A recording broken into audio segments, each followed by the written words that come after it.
Here's something that's surprisingly easy to overlook when developing a product.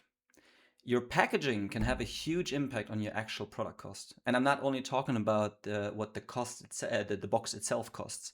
Let's say your packaging is just a few centimeters larger than it needs to be.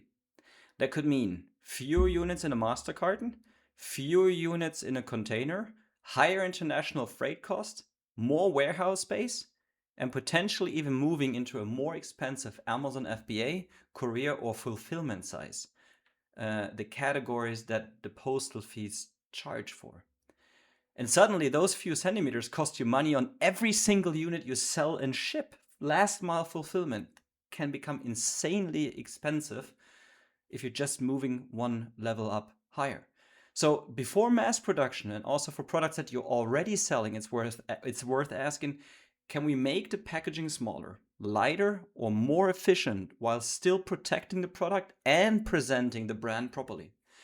We can review the packaging dimensions, the materials, the construction, the carton utilization, and other opportunities together with the manufacturers and the packaging suppliers.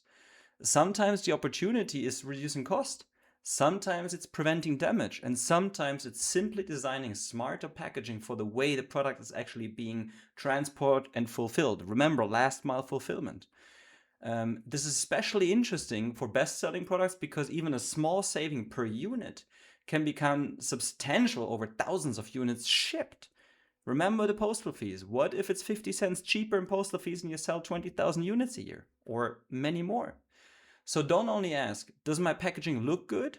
Also ask, is my packaging actually designed efficiently for my entire supply chain?